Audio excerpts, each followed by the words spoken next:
비행기의 소음으로 잠깐 끊었습니다. 자, 교육의 3주체가 교사, 학생, 학부모인데 학생들도 모르고 학부모도 모르고 그렇다면은 이거는 해서는 안 되는 거예요. 전교조가 좀 빨랐다 싶었어요, 저는요. 너무 빨리 전교조를 결성을 해서 1,500명의 해직 교사를 양산해 냈지 않습니까? 그거는 그 위원장으로서의 그 조직을 이끄시는 지도부로서는 커다란 실수였다고 생각을 하거든요. 저처럼 아무것도 모르는 이런 정말 애기가 그야말로 이거를 해야 되겠습니까? 저는 재반성을 해요. 너무 빨랐다라고 생각을 합니다. 하지만 남 탓하지 않습니다. 또 그 자리에서 또 선을 일구느냐고 열심히 했습니다. 결국 교육선전부에서 이제 제가 한 일은 뭐였냐면 전교조를 이제 누구도 인정하지 않으니까 집회를 할 수 없지 않습니까? 고대에서 한다는 집회를 한 대로 옮겨야 됐었고, 한 대에서 한다는 집회를 뭐 연세대로 옮기든가, 이러면 제가 이제 연락병이었어요. 저는 전화를 했죠. 어디에요? 한겨레 신문사하고 MBC밖에 그때 우리를 안 찍어줬거든요. 그러니까 한겨레 신문사하고 그 다음에 MBC에 이제 연락을 했습니다. 그래서 이제 하면 집회 때 이제 그분들이 저를 찍습니다. 왜? 대개 경우 아는 사람을 찍잖아요. 그래갖고 제가 9시 뉴스에 단골 스타였어요. 우리 아버지 쓰러지셨습니다. 아, 진짜. 왜 친구들로부터 전화를 많이 받으셨죠. 왜 딸이 저 모양 저 꼬라지였냐고 이러면서 하여튼 참 힘든 시절이었죠, 그때. 그래서 집에서 쫓겨나서 이제 결국은 정교조 활동을 하는데 제가 한 일은 문화연대 사업이었어요. 그래서 정교조를 왜 알려야 되는지에 저는 포커스가 맞춰져 있어서 그 팀에서 이제 활동을 했고, 그래서 창교육의 함성으로라는 비디오 테이프를 만들었습니다. 알려야 되죠. 왜 이렇게 많은 선생님들이 밥줄을 내놓고 정교조를 하는가? 정말 많은 아픈 일들이 있었어요. 가정이 망가진 집이 한둘이 아니죠. 일단 입이 해결되지 않고 자식을 가르쳐야 되는데 자기 자식은 못 가르치고, 우리가 그때 부부교사가 해직됐을 경우에는 30인가 줬고요. 저 같은 경우는 10만 원을 줬습니다. 근데 제가 100에 7만 원짜리 방을 살았습니다. 제 친구는 3년 교직에 있다가 해직됐기 때문에 100만 원을 줬습니다. 퇴직금으로. 저는 22만 원 딱 주더군요. 퇴직되니까. 그 결국은 어떻게 됐습니까? 그 친구가 이제 목돈을 대고 제가 이제 7만 원 이거를 댔습니다. 그래서 같이 이제 둘이 살았어요. 그야말로 이제 대문 문 열면 우리 방이었어요. 그래서 굉장히 보안도 허술하고 이랬겠죠. 근데 이제 그 27이니까 굉장히 어린 나이지 않습니까? 그 나이에 그런 데서 살아본 겁니다. 고생을 처음 해본 거죠. 돈이 무서운 걸 몰랐기 때문에 아마도 저는 이제 그렇게 용감하게 저 혼자 해직을 될 테니까 선배님들 그리고 모두 다 되면 안 된다라고 이제 해서 우리 학교에서 저만 이제 유일하게 해직이 되었습니다. 그래가지고서는 고대 앞에서 이제 100에 7만 원짜리 방을 사는데 됐어요. 너무 추워가지고 커피포트에다가 이제 따뜻한 물을 했는데 그걸 갖다 자다 발로 찬 거죠. 갖고 이제 발 뒤꿈치에 화상을 입었어요. 그가 제일 먼저 생각나는 사람이 누구였겠습니까? 당연히 엄마죠, 뭐. 엄마한테 전화했죠. 근데 엄마가 남동생 시켜가지고 돈을 보내셨더군요. 그게 부모님이셔요. 우리 엄마 진짜 현명하셨죠. 아버지는 안 된다. 집 꺼져라 이래갖고 제가 집에서 쫓겨났죠. 아버지도 참 힘드셨죠. 저 때문에. 너무 정말 말이 안 되는 자식이었습니다. 죄송합니다, 아버지. 아버지, 죄송합니다. 가셔서 제가 또 효도하기도 그러고, 효도도 할 시간을 안 주셔가지고, 그렇습니다.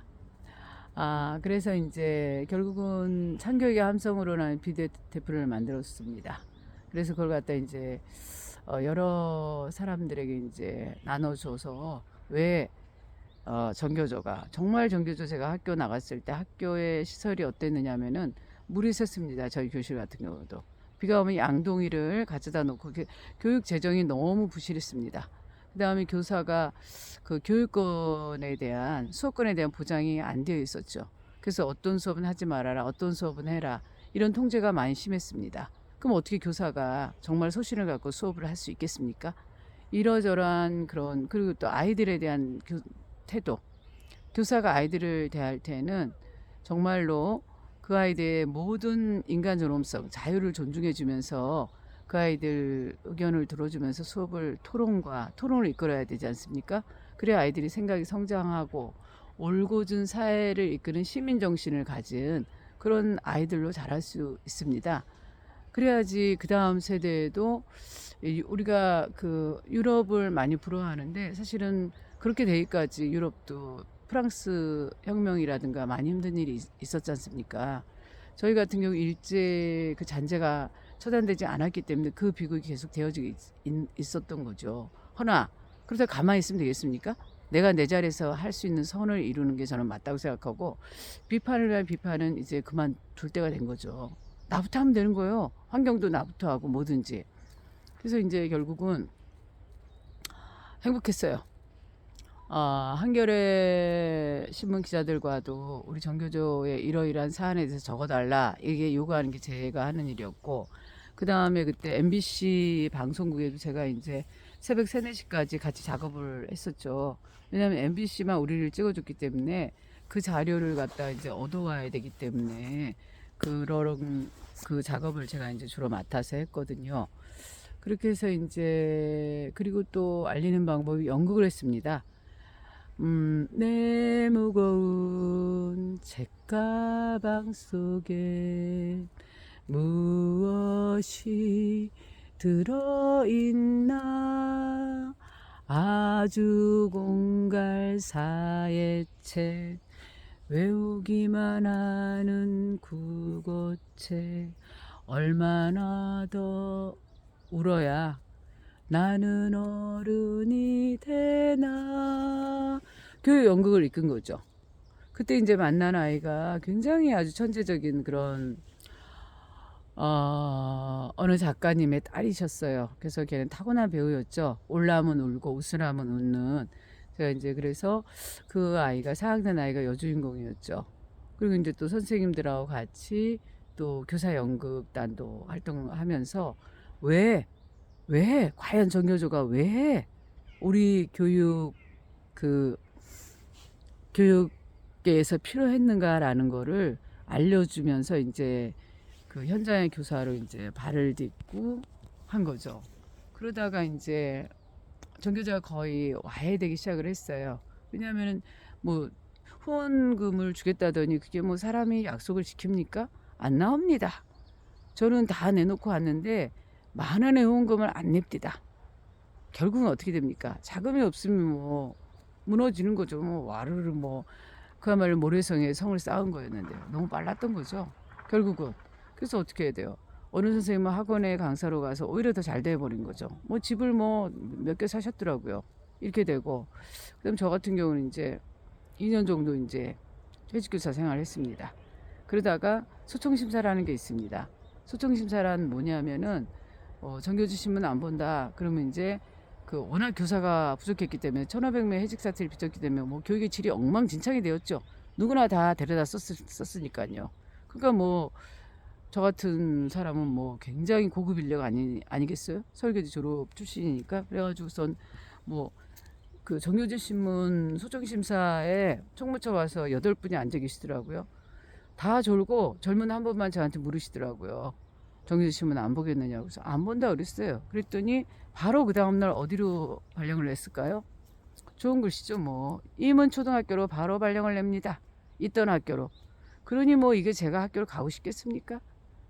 떳떳하게 당당하게 나와놓고 말이지 계속 하지 않고 들어오니 계신 선생님들은 얼마나 내가 불편할고 정교조 같이 했던 선생님들은 그리고 또 안 하셨던 분들은 뭐 아유 잘난 척하고 나가더니 아이고 들어왔구나 아유 그럴 줄 알았지 내 그럴 줄 알았다니 꼬라지가 뭐 이렇게 뭐 뒤에서 수군대실 거 뻔하지 않습니까? 뭐 앞에서야 뭐 많이 했었다 이러겠지만 인간은 두 개예요. 선과 악을 다 가지고 있기 때문에 자기랑 대치되면 악적인 존재로 변하지 않습니까? 그래서 그냥 어쩔 수 없습니다. 우리 아버지 경사 났어요. 아주 아침부터 차를 닦으시고 난리 났어요. 삐까뻔쩍 우리 딸 우리 셋째 딸 어? 학교 다시 간다는 거죠. 친구들한테 자랑하고 뭐 난리 나셨겠죠. 그 결국 이제 그 새벽같이 아버지가 이제 준비하셔서 그 차로 이제 딱 학교를 가니 속은 아주 문드러졌죠. 뭐 이게 뭔 쪽팔림입니까? 허나 내가 선택하지 않았습니까? 가야죠. 당당하게 아버지 앞에서는 당당하게 아주 신나고 즐겁게 이제 학교로 갔습니다. 자, 들어가는 그 길이 와 정말 도망가고 싶더군요. 와 학교 안 가고 딴 데로 가고 싶더라고요. 딴 데로 갔으면 좋겠더라고요. 근데 어떡합니까? 기다리는데 갔죠. 그랬더니 교감 선생님 계신 교무실에 재청상이 마련해 되어져 있더군요. 볕이 들지 않는 공간에 제 의자가 놓여 있더라고요. 그래서 이제 그야말로 급사죠. 교감 선생님의 급사예요. 그때 그 교감 선생님은 댁을 안 가시는지 허건 날 와이셔츠가 시커먼스였어요. 참 이해가 안 되는 그런 걸 제가 보고서 그 교감 선생님이 저를 이제 부르십니다. 자, 이거 어디 갖다 주세요. 자, 이거 서문실 갖다 주세요. 뭐 이거 6학년 2반 갖다 주세요. 이렇게 하면 그냥 도와드리고 그냥 뭐 말이 없죠. 그리고 우리 선후배님들이 저한테 오라고 그러세요. 맛있는 거 좀 먹으러. 저 절대 안 갔습니다. 쪽팔립니다. 제가 왜 갑니까 거기를. 저는 제 자리에 이탈한 적이 없습니다. 그냥 제 자리에 앉아서 책을 보거나 음악을 들었어요. 그때 정말 아름다운 후배가 있었죠. 그 후배가 저에게 아름다운 클래식 음악으로 인도한 친구입니다. 바흐의 무반주 첼로곡부터 지선상의 아리아, 무수히 많은 클래식 곡을 통해서 제가 치유를 받은 거죠. 그때도 이제 6개월 동안 아마도 이제 말이 없었으니까 우울 상태였죠. 그러면 어떡합니까? 내가 선택했는데 내가 이겨나가야 되겠죠. 그리고 이제 뭐 수업을 안 넣죠. 좋죠. 뭐 저야 책 보고 뭐 교감생이 하라는 것만 하고 뭐 이렇게 해가지고서 이제 또 음악에 빠져 있고 책에 빠져 있고 이렇게 된 겁니다. 그래서 결국은 이제 6개월을 그렇게 있으니까 그 다음에 해는 이제 6학년 담임이 되었죠. 6학년 담임이 되니까 뭐 기가 막히게 신이 나버린 거죠. 뭐 신나서 애들하고 축구하고 살았습니다. 공활하는 아이들에게는 그야말로 가뭄의 단비라고 할까요? 굉장히 좋아합니다. 축구 하나의 미학입니다.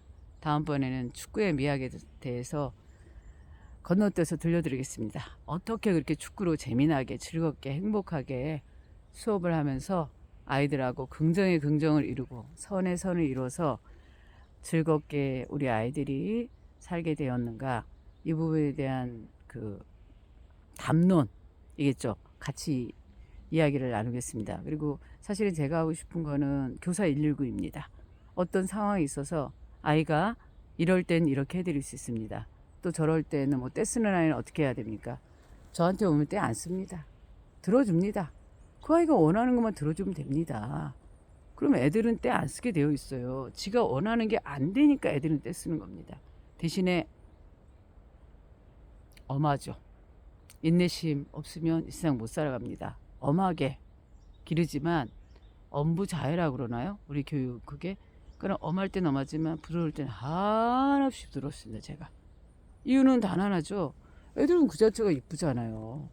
그 자체가 직관력이 발달되어 있고 상상력도 발달되어 자기적이죠. 뭐 놀면 생각이 팍팍팍팍팍팍 쏟아져 나오는데 미워할 리가 뭐가 있냐고요. 우와 행복합니다. 애들하고 있으면 좀 선천적으로 애들 좋아요. 우리 지금 아파트에 두 애기가 놀고 있더라고. 4살, 8살 두 여자아이가 놀고 있어. 잡기놀이 하고 있어요. 저 당장 거기에 잡기놀이 참여합니다. 4살 아가는 아직 어리기 때문에 저한테 꼭 끌어안겨 와요. 8살 아이는 경계하죠. 누구시냐 이 뜻으로 이제. 그래서 내가 나 여기 산다. 야, 너 뭐 잡기놀이 하냐? 나 해도 된대요. 노래는 다 껴주거든요. 막 자꾸 왔다 갔다 놀이로 친해져 버립니다. 자, 오늘은 여기까지 하겠습니다. 전 놀이 박사이기도 하거든요. 사실은 제가 많이 놀았지 않습니까? 논세월이 긴 교사는 장점이 많습니다. 공부 잘하는 것도 장점이고 노는 것도 장점이고 제 장점이 많지요. 여러 가지로. 그러니까 만물 박사란 얘기를 제가 요즘 듣네요. 예? 감사합니다. 오늘 여기까지 하겠습니다.